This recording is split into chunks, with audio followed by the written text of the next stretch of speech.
नमस्कार, मैं हूं आशुतोष और आप देख रहे हैं जनता मीटर का यूट्यूब मंच। मैं आपका बहुत बहुत स्वागत करता हूं। जी हां, बिहार में सियासी हलचल अब पूरे उफान पर है और यह क्लाइमेक्स पर पहुंच गई है। जदयू और बीजेपी के बीच में डील लगभग फाइनल हो गई है और ऐसी कयास लग रही है, संभावनाएं जताई जा रही है कि 28 तारीख को बिहार में नए सरकार का स्वरूप गठित हो जाएगा। नीतीश कुमार फिर मुख्यमंत्री बनने जा रहे हैं।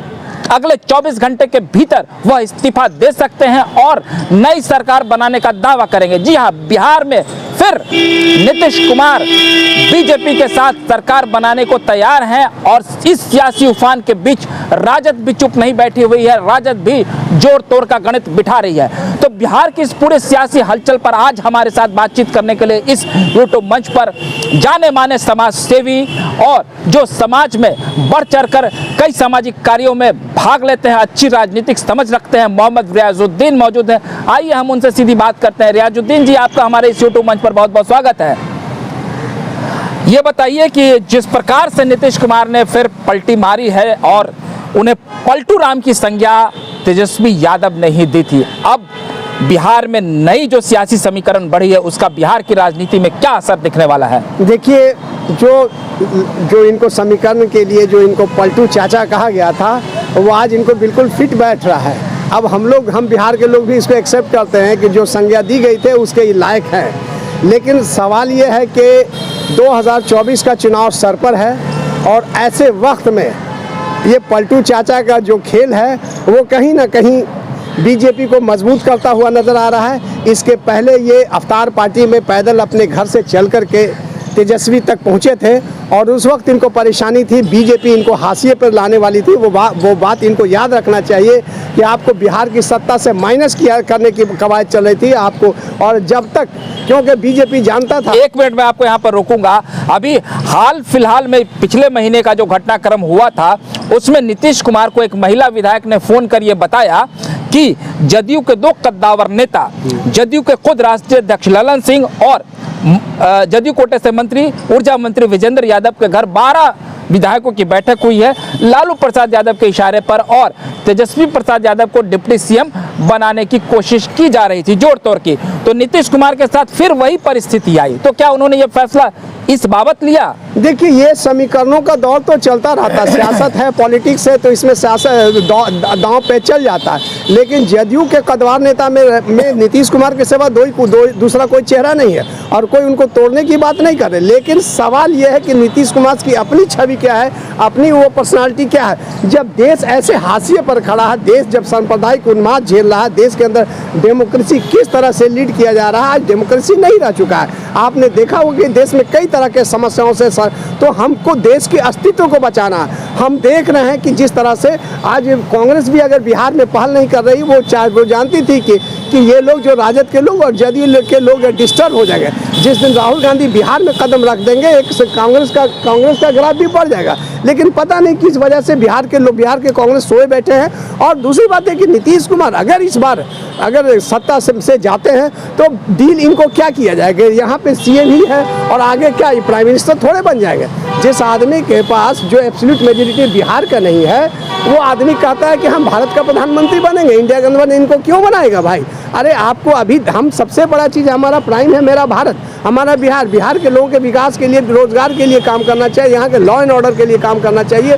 तो इनको ये सत्ता में कभी इधर कभी उधर ये जो नाचने की जो प्रक्रिया है ना, ये बहुत कंफ्यूजिंग, और ये देश ऐसे लोगों को कभी सम्मान नहीं देगा और ये लोग सम्मान के लायक नहीं रहेगा। लेकिन जब नीतीश कुमार की महत्वाकांक्षा थी कि उन्हें संयोजक बनाया जाए या फिर वो प्रधानमंत्री बनना चाह रहे थे और पूरे जो इंडिया गठबंधन का स्वरूप उन्होंने गढ़ा, खुलकर मोदी विरोध में वो कसीदे गढ़ रहे थे और जो उनकी महत्वाकांक्षा थी, तो आपको नहीं लगता है कि उनसे बेहतर उम्मीदवार इंडिया गठबंधन के पास नहीं थी? तो इंडिया गठबंधन ने चूक क्यों कर दी? अरे क्या आप बता रहे हैं? आप जैसे कह रहे हैं कि इनको बनाया जाए डेमोक्रेट, इनको प्राइम मिनिस्टर का चेहरा कैसे बना दिया जाएगा, किस तरह से बना दिया? क्या अरे उसका कोई गणित होता है ना? मैं आपको याद दिला देना चाहता हूं ये बाइट पब्लिक डोमेन में भी होगी। जब 2017 में नीतीश कुमार दोबारा एनडीए में शामिल हुए थे तो उस वक्त राहुल गांधी ने यह बयान दिया था कि 19 के इलेक्शन में हम लोग ये चाह रहे थे कि नीतीश कुमार को प्रधानमंत्री का चेहरा बनाते, वो सबसे योग्य और सबसे अनुभवी चेहरों में से एक होते। लेकिन इस बार जब वो खुद चलकर आए तो ऐसा नहीं किया गया। देखिए, पॉलिटिक्स परिस्थितियों का समीकरण होता है। उस वक्त क्या परिस्थिति थी और आज क्या परिस्थिति है। निश्चित रूप से भारत के अंदर अगर राहुल गांधी का जो आपको भारत जोड़ो यात्रा, भारत की न्यायिक यात्रा जो चल रहा है, उससे देश के अंदर मतलब कांग्रेस का ग्राफ बढ़ा है। दूसरी बात है, नीतीश कुमार वो ग्राफ के लायक नहीं है, या फिर वो उनके पास ये नहीं कि उनको भारत का प्रधानमंत्री बना जाए। भारत का प्रधानमंत्री बनना कोई आईएएस एग्जामिनेशन नहीं ना है जिसको क्वालिफाई करके आपको मेजोरिटी चाहिए। भारत का मेजोरिटी आपको मिलेगा। आपको बिहार का मेजोरिटी है, ये नहीं क्यों फालतू का बात आप कर रहे हैं? क्यों आप कहते हैं कि हमको भारत का प्रधानमंत्री बना? ये सपना, ये मुंगरी लाल के हसीन सपने हैं। आप इसको क्यों देख रहे हैं? आप बिहार के मुख्यमंत्री के बाद की जो है वो आप कहीं राज्यपाल बना दिया जाएगा, या बीजेपी जो 24 में रोजगार खोज रही है, जिसके प्रधानमंत्री जो आज प्रधानमंत्री कल बेरोजगार होने जा रहे हैं, तो तमाम कवायद 2024 में के रोजगार के लिए हो रहा है। मोदी जी बेरोजगार हो जाएंगे 2024 में, इसलिए वो किसी तरह का भी समझौता है, किसी एक्सटेंट तक जाएंगे और उसमें नीतीश जी को किसी तरह का भी लालच दिया जाएगा। आप देख रहे हैं कि ठीक है, हम मानते हैं नीतीश जी से का ये व्यक्तिगत नहीं, लेकिन हम तमाम बिहार के लोग यही ना चाहेंगे कि हमारे बिहार के लिए एक मुख्यमंत्री थे, योग्य थे, समझे हुए थे, सुलझे हुए थे। लेकिन इस तरह की हरकत करने से आपने देश की डेमोक्रेसी का कैसा चेहरा पॉलिटेट कर दिया। देश आइडियोलॉजी से चलता है, ऐसे नहीं चलता है कि कभी इधर चला है, उधर गठबंधन मिला तो उधर। अरे आइडियोलॉजी होती है। हम कहते हैं कि हम सेकुलर छवि के लिए काम करते हैं, हम सेकुलर छवि के से के चलेंगे, ऐसे चल जाएंगे। कभी हम कॉम्युनल छवि, कभी नॉन कॉम्युनल छवि। अरे भाई, अभी देश के अंदर दो धाराएं चल रही है, एक कॉम्युनल छवि, एक नॉन कॉम्युनल छवि। एक है छवि है जो आप देखते हैं कि एक नोटों में 16 भाषाओं का होता है। तो देश का हमारा ज्योग्राफी समझ लीजिए कि भारत की ज्योग्राफी क्या है। आप भारत की ज्योग्राफी खींच, हिंदी भाषी से भारत को आप शांत माहौल में नहीं ले जा सकते, भारत के बेहतर भारत के निर्माण नहीं कर सकते। जो आप ये सोच रहे हैं, ये आपकी कुर्सी के लिए बेहतर हो सकता है, लेकिन भारत के भविष्य के लिए बेहतर नहीं होगा। भारत का बेहतर भविष्य अभी कहाँ जा रहा है? आज देश के अंदर कितनी त्रासदी, कितनी बेरोजगारी है। 2 पूरी के लिए युवा सैकड़ों लाइन लगा देते हैं। हम आज बिहार की और हिंदुस्तान के बारे में बताएं, ये आप कहते हैं 5 किलो अनाज। पहले एक आदमी काम करता तो 500 रुपये मिलता है उसको, और ये 5 महीना भर में 5 किलो अनाज की बात करते हैं और कहते हैं कि हमने विकास किया। 80 करोड़ लोग इस तरह से लेकर मतलब लाइन पर लग के राशन लेगा और कहिए कि हम बिहार।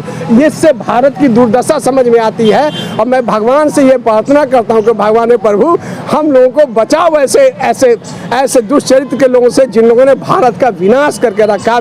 भारत के भविष्य के वे नहीं, सिर्फ अपनी चिंता है। देखिए, राष्ट्रभक्तों की टोली। लेकिन मैं यहाँ पर आपकी बात बिल्कुल सही है। मैं एक आप सामाजिक कार्यकर्ता हैं, लालू परिवार पर भी भ्रष्टाचार के अनेकों आरोप लगे हैं और नीतीश जी उनके साथ भी खड़े थे। इस पर क्या कहना है आपका? देखिए, लालू परिवार के साथ जो लालू जी के बारे में मैं ऐसा नहीं उनको हम कोई तगमा और मेडल देने जा रहे हैं। लालू यादव के समय में कुछ ऐसे असामाजिक तत्व उनके साथ जुड़े थे जो उनकी छवि को धूमिल करने चाहते थे। उस वक्त सिर्फ कटनी और छटनी की सरकार चलती थी।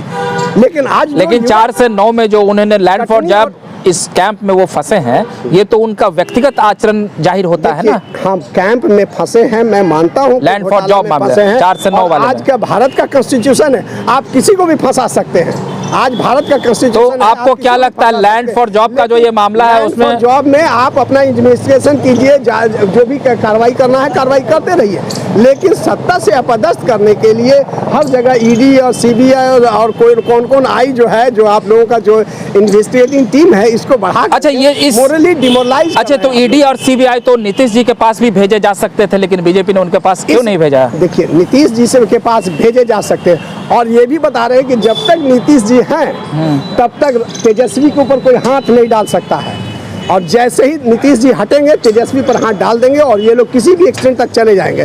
क्योंकि एक मंझा हुआ खिलाड़ी है, जिस नब्ज को आप पकड़ रहे हैं उस नब्ज को पकड़ना नीतीश जी। तो चलते चलते ये बात आप बता दीजिए, क्या नीतीश कुमार आज देश के सबसे बड़े सुपर पावर हो गए हैं, जो कभी लालू जी को नतमस्तक करा देते हैं, कभी नरेंद्र मोदी को करा देते हैं? सुपर पावर नहीं, दिग्भ्रमित हैं। हमको अपने भारत के लिए सोचना, हम भारत के विकास के लिए, भारत के भविष्य के लिए। आज हम जहाँ देश 75वां गणतंत्र दिवस मना रहा था, तो हमारी सबसे बड़ी चीज़ था कि हम उन शहीदों को नमन करते हैं, उन शहीदों के सम्मान में आज दिया जलाते और झंडा फहराते और लोगों को अपने पुरखों के इतिहास को दोहराते। लेकिन आज हम तुच्छ स्वार्थ के लिए आज हम बिहार सारे लोग इस सारे काम को छोड़ करके आज बिहार की सत्ता किधर जाएगी, हमको तो डर लगता है कि कहीं राजभवन जाते जाते रास्ते से नीतीश जी लौट आए कि ना हम वो सरकार से फिर वापस आ रहे, फिर इधरे रहेंगे। तो इनके ऊपर अब कुछ भरोसा नहीं कर जाता। चलिए, तो ये मिनट में पॉलिटिक्स जो अपनी सियासत का चेहरा बदलता हो, सियासत का चेहरा बदला नहीं जाता, सियासत स्टैंड का चीज़ है। हम खड़े हैं देश की आइडियोलॉजी के साथ, तो हम आइडियोलॉजी के साथ रहेंगे।